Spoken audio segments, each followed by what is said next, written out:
boys, so in today's video, we will be taking a look at an empty lineup and filling it up with the best card in every single position. We have not done this video in over a month now. It had to get updated. But if you guys enjoy videos like this, I do top 10s on every position. I do gameplays on all of the brand new cards that come into Madden 23. Make sure to hit that sub button. We're on that road to 20K, and let's get right into it. So like I said, we do have an empty lineup right here. I am using mutt.gg, a very good website. If you do not know about it and you play Madden Ultimate Team, this is by far a lifesaver. Go get used to the website. It is great. You guys can see right here, though, we're going to start off with the offensive line. The offensive line just got a heavy boost with Team Diamonds. We just got a Trent Williams as well. I know you'll look at these two right here. Trent Williams obviously is the better run blocker, but our guy Tony Baselli is obviously the better pass blocker. But there's a reason why I'm going Trent Williams over Baselli.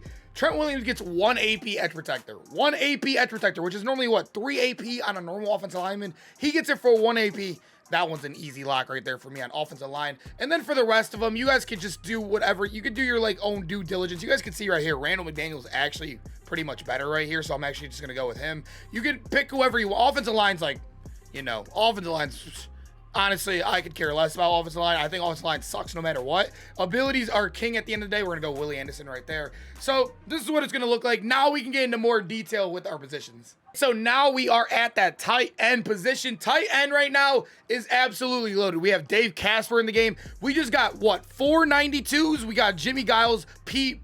I don't know how to pronounce his last name. We got Greg Olsen, Jason Witten, and Toddy. So we got 5 92 tight ends. And we even got a Kelsey recently and Antonio Gates. We still have the free Dave Casper. But boys, I feel like this one is super easy.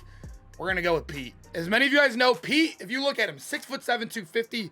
He is basically an upgraded Donald Parham. So think about Donald Parham, but much better statistically. This is a 92 overall. He has really good run blocking, really good catching stats. He is really tall.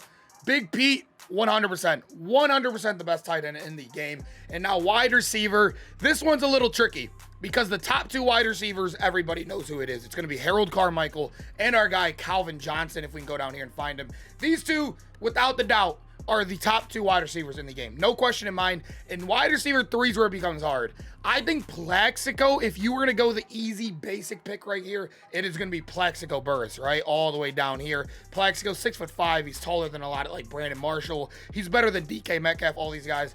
But when you look at it, we do have a 93 speed wide receiver in the game. And I know everybody's going to say height, the corners, the sideline catches. I played a whole stream with Tyreek yesterday, and he was one of the best cards I used in a while. I got killed. I played straight zone coverage, and he was literally killing me in deep thirds because he was faster than my deep third zones.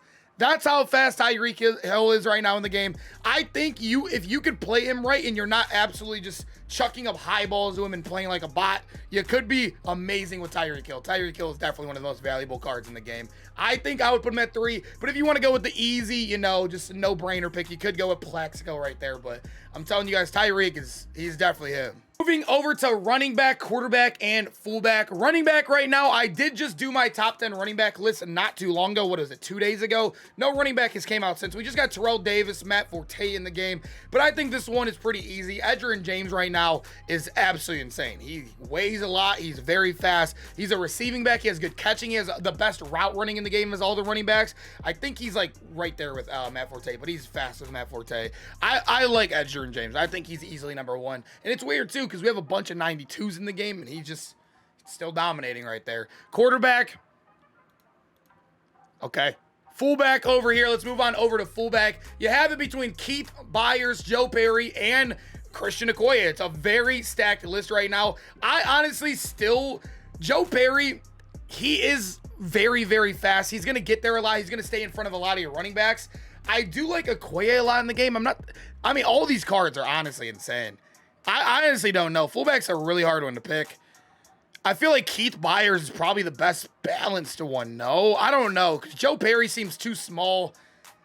I don't know. Who are you guys going? Fullback, I think I'm just going to pick your poison there. Fullback, honestly, if you run in the eye for him, I'd probably go with the new Keith Byers, but Joe Perry seems like you could play him about anywhere. Tight end, running back, fullback. I think I like this card right here. But this is what the best card in every position on offense looks like. All right, so we're going to start with the top left of defense right here. And then we're going to go from free safety all the way to the right over there to strong safety. And right here, free safety went from one of the weakest. We had Rod Woodson only. Literally Rod Woodson only for, it felt like, what, like a month, two months almost there? Okay, it wasn't that long, but it was long. It was pretty long. I think Rod Woodson, sadly, is falling off as the best free safety in the game. We have a free Malik Hooker in the game who's very good. CJ Gardner-Johnson's very good. He's a little bit on the shorter end. We got a Sammy Knight. I think I'm going to lock in Glover Quinn here. Although Glover Quinn, you'll see, is a little bit worse when it comes to like the tackling stats. He is one of the only safeties in the game that will get that man coverage above 90 as well if you have any sort of strat card. And then he already has insane zone at 94. Really good hit power as well, being 6 foot, 91 speed. You'll notice CJ Gardner-Johnson is very good as well. It's only like +1s and +2s right here, but you are getting a +1 in height right here, or yeah, a +1 in height, which is a big deal. He has much better tackling too. The zone's better. Like I said, it looks like CJ Gardner-Johnson's here, but it's all like literal +1, so it's not the biggest deal in the world. I'll take Glover Quinn here. He also has deep out zone KO for cheap, which I think is a very good meta ability right now. Moving over to right outside linebacker. Right outside linebacker, I feel like every position has become a little bit juicy lately. Josh Allen, brand new, amazing. I actually think Rod Martin is pretty bad in the game. He has terrible block shed, terrible power move. Not a big fan of that card at all. Zadarius Smith is still very good in the game. I think the easiest pick right now, and okay, let me tell you guys about this. Clay Matthews is one of the guys that gets that kind of glitchy meta defensive ability setup, which is edge threat and double or nothing. He's one of the only cards in the game that gets it. But I feel like there are other two guys. You only can use 2 of them at once. So I'm going to show you 2 other guys in this list. So I think I'm just going to lock in Josh Allen right here. The easy pick right there. Very, very easy pick. Moving over to middle linebacker. Not a big fan of either of these guys. You'll see London Fletcher's insanely fast, but he is 5'10". So if you're going to put him on your field, you're going to need Lurker. Lurker is one of the most inconsistent abilities in the game. I just do not like it on a 5'10" player. I'm going to be honest. I actually hate it on him. CJ Mosley just came out. I think the easy pick here is probably Ray Lewis. I don't know who I'd go with middle linebacker too. Probably Ray Nitschke, honestly. I do like this Bobby Wagner a lot. Ray Nitschke does save AP as well. 1 AP lurker on him, which is a big deal. I don't know. I feel like they both get 1 AP lurker. Middle linebacker, I feel like, is one of the worst positions in the game right now. I really, really do. But moving over to left outside linebacker, easiest pick in the book. I know T-Sizzle's amazing, but Leonard Floyd, if you guys do not know, he gets the cheapest ability discount. He gets double or nothing for 1 AP and edge threat for 3. You put them both on the same card, and you guys know that's the meta right now. That is 100% the meta right now on the defensive line. Leonard Floyd gets it for the cheapest in the game. So let me click Leonard Floyd. He is without a doubt right there, the left outside linebacker. I don't care about stats. He gets the abilities. The abilities are king in this game. He 100% dominates right there. Let's move over to strong safety. Strong safety, I'm going to give you 2 of these. I'm going to give you one I think is the best user in the game, and one I think is one of the best cards in the game. I think Derwin is the best safety in the game without a doubt. 100% the best safety in the game. This card is absolutely amazing. When you look at it, though, we do have a lot of other good players. Lawyer Malloy just came out. Victor Green did come out, but he is very short at 5'11" right here. He doesn't have good man as well, which does hurt. Lawyer Malloy is very bad in the man. I do like Poyer a lot in this game, too. He's a little bit lower in the man. We don't really have anybody crazy. It's weird to say, but I feel like I might still put Nolan Cromwell here. He is 6'1", taller than every guy we just showed you right here. Victor Green, Victor Green, Lawyer Malloy, Poyer, and he also is the only one that gets 90 man and above 90 zone as well. I think Cromwell, still a boring pick, but I'm going to lock him in here. These are probably the 2 safeties I'd go. I'd probably use their Derwin out of the 2 if I had to pick. All right, boys, so let's move on over to the bottom row right here. We do have the cornerback position we're going to start on off with. I think corner is a little bit of a tricky one, but I'm going to lock in a couple players here first. I think Stephon Gilmore, without a doubt, is a lock. And then when I look at it, okay, Dion, I'm not going to count him because nobody can get him yet unless your game got glitched. D'Angelo Hall, although he is short, I've noticed, I've said this in many of my other videos, short players on defense are going to get dunked on no matter what. We all know the aggressive catch is OP right now. I've had Tariq Woolen, I've had Cam Chancellor, I've had Derwin James get dunked on. Every single player. So I've even been using Revis on my team because I'm being a little bit of a cheapskate right now. But D'Angelo Hall right now, I think without a doubt, 92 speed, he has to be on your field. That card is an absolute animal right now in the game. I do like Aeneas Williams in the game too. Samari Roll is very good. There's a lot of good corners. You can even go Woodson right there at 6'1". I don't know who I'm going to go. I think I might go Samari Roll or Woodson right here. Honestly, at the end of the day, they're both very good. They're both going to get above 90 man and 90 zone very easily right here. And you could see Samari is obviously better in a lot of those intangible stats. I think I would go Samari right here. It's a very close one. I do like, I don't know. It's a little hard.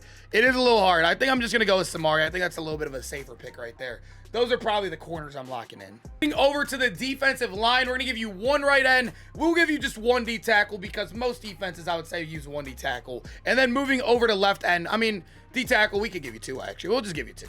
We'll move over to right end, though, to start it off. Nick Bosa, insane. You guys can see this is becoming one of the weaker positions, though. We haven't really gotten to upgrade at right end in a while. Nick Bosa, I still think, is going to dominate at number one. He is, without the doubt, I still think up there. It's between him and Dwight Freeney, you could see. Easily, I'm going to go with Nick Bosa right there. That's an easy pick. Very, very fast in the game. And now D tackle. We went from D tackle being awful. Literally awful. I would put Sam Adams here. Actually, I think I am going to do that. I'm going to put Sam Adams right here. We're going to put him in there because I think his card's absolutely amazing when you can power him up as a captain. But actually, no. I'm not going to do that because I don't like to include captains in here. That's true. We're going to move over just to normal cards. Darnell Dockett's really good. Richard Seymour, Mean Joe Green. I think the easy pick right here is Mean Joe Green. He is the fastest of the bunch, or he's tied for the fastest of the bunch. He has 90 plus in block shed, power move, and finesse move. So not only is he going to be great in the run game, but he's going to be great as a pass rusher as well. I think Mean Joe Green is definitely him. Moving over to D tackle 2, though, I think Richard Seymour is another guy like Mean Joe Green. Insanely fast, really good in the run game, and really good in the passing game. He doesn't have a 90 finesse move, but he also does come with a 0 AP ability defensive rally. I think Richard Seymour is really good. These guys are very solid as well, but I'm going to lock in Richard Seymour right there. Moving over to left end, the final card in here. And this one, it might shock you guys. It might absolutely shock you guys. Kevin Carter, very good in the game. We got the freak, an animal, an absolute freak, just like his name says. Julius Peppers, one of my favorite cards. He's actually playing D tackle for me right now.